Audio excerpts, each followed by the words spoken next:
Halo anak-anak semua, kembali lagi dalam channel Bimbel Online. Bagaimana kabar kalian semua? Semoga dimanapun kalian berada akan selalu sehat, tetap ceria, dan tentunya tambah semangat lagi belajarnya. Nah anak-anak, sebelum kita lanjut ke video pembelajaran kita kali ini, jangan lupa di subscribe dulu ya, agar anak-anak tidak ketinggalan akan video-video terbaru dari channel Bimbel Online.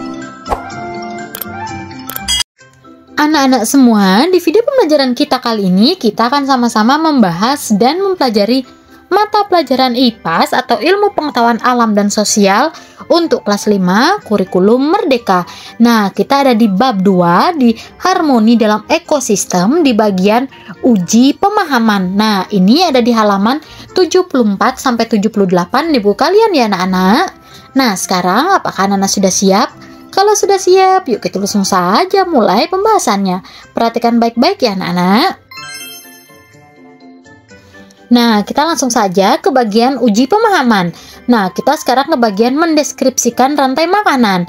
Anak-anak semua, Ian dan Aga menemukan makhluk hidup saat berkunjung ke kebun sayur. Nomor 1, gambarkan rantai makanan yang menunjukkan hubungan antara keempat makhluk hidup di atas anak-anak. Nah, di sini sudah kakak bantu buatkan ya rantai makanannya itu, yaitu dari yang pertama produsennya adalah sayur. Nah, sayur ini dimakan oleh siput. Kemudian siput ini dimakan oleh katak, dan terakhir katak ini dimakan oleh ular. Nah, inilah rantai makanan yang menunjukkan hubungan antara keempat makhluk hidup yang ada di gambar itu ya anak-anak. Nomor 2, manakah yang berperan sebagai sumber energi utama dalam keberlangsungan rantai makanan ini? Nah, jawabannya adalah yaitu matahari, karena matahari ini yang memberikan energi agar sayur bisa berfotosintesis anak-anak. Nomor 3, jelaskan proses transfer energi pada rantai makanan. Nah, ini sudah kakak tulis ya jawabannya, yaitu mulai dari sayur. Nah, sayur ini mengolah energi cahaya menjadi makanan, dan energi ini tumbuh anak-anak, tumbuh melalui proses fotosintesis. Kemudian siput mendapatkan energi saat makan sayur. Nah, kemudian katak mendapatkan energi saat makan siput. Dan terakhir, ular mendapatkan energi saat makan katak. Nomor 4, siapakah yang berperan sebagai produsen di rantai makanan yang kalian gambar? Nah, yang berperan sebagai produsen adalah sayur ya anak-anak. Selanjutnya yang nomor 6, manakah makhluk hidup yang termasuk kelompok karnivora? Termasuk konsumen tingkat berapakah hewan ini? Nah, jawabannya adalah yang termasuk kelompok hewan karnivora adalah katak. Katak ini merupakan konsumen tingkat 2. Dan yang kedua yaitu ada ular. Nah, ular ini merupakan kelompok karnivora anak-anak. Kelompok karnivora dan konsumen tingkat 3. Nomor 7, apa yang dapat terjadi jika pemilik kebun membunuh semua katak yang ada di kebun? Nah, jawabannya adalah ada peningkatan populasi siput karena tidak ada predatornya anak-anak. Kemudian ada penurunan populasi ular karena tidak ada sumber makanan. Kebun akan dipenuhi oleh hama siput. Nah, sekarang kita ke bagian uji pemahaman bagian B, transfer energi pada jaring-jaring makanan. Perhatikan gambar piramida makanan pada ekosistem hutan hujan tropis berikut ini.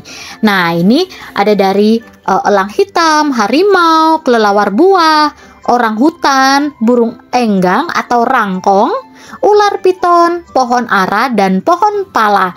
Nah, ini merupakan piramida makanan pada ekosistem hutan hujan tropis. Kemudian setelah tadi kita melihat piramida makanannya, sekarang ada beberapa pertanyaan yang wajib kalian jawab anak-anak. Yuk kakak bantu untuk menjawabnya. Soal nomor 1, jelaskan proses transfer energi yang terjadi pada piramida makanan ini dalam bentuk jaring-jaring makanan. Gambarkan mulai dari matahari sampai energi balik kembali ke tumbuhan. Nah, di sini kakak tidak menggambarkan ya. Di sini kakak menuliskan pakai tulisan. Nah, yang nomor 1, Hubungan makan dan memakan yang dapat digambarkan pada jaring-jaring makanan yaitu yang pertama, semua pohon buah. Nah, semua pohon buah ini akan dimakan oleh orang utan anak-anak. Kemudian burung enggang dan kelelawar buah.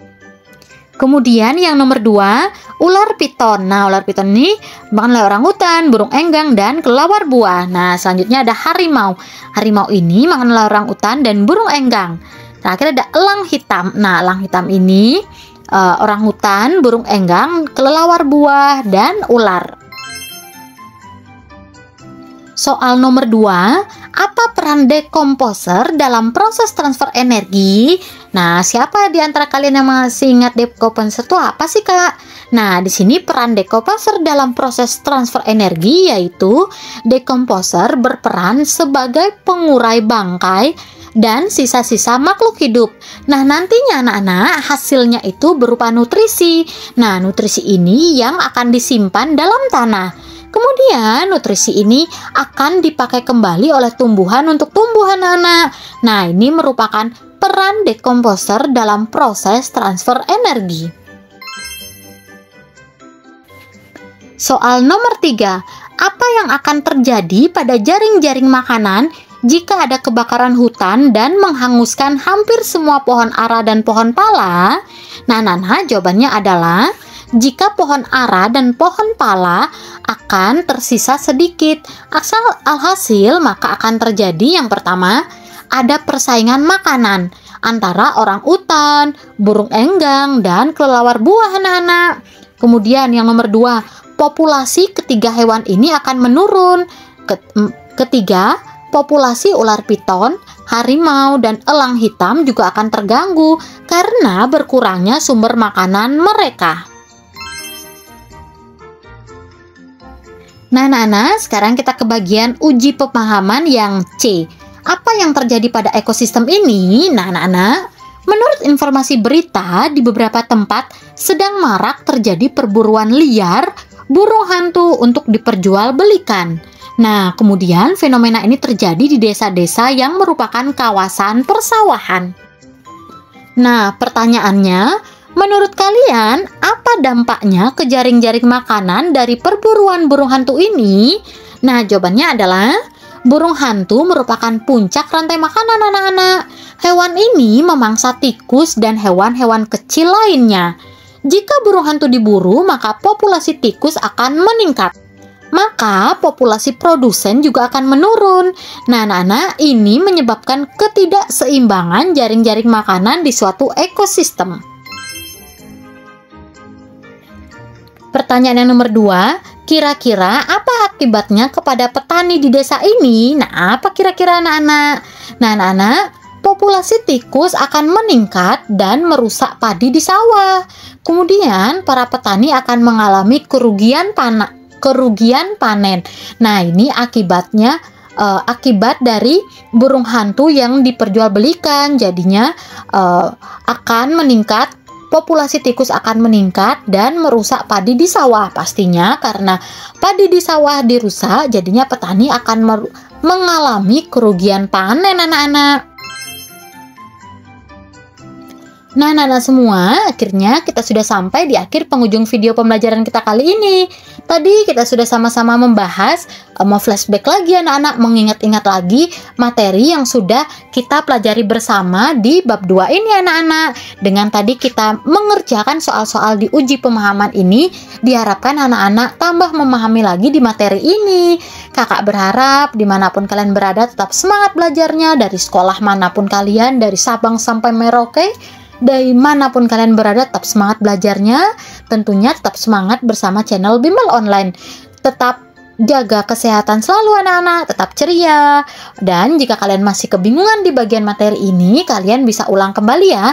Di sana di playlist ada IPAS kelas 5 jika kalian masih kebingungan.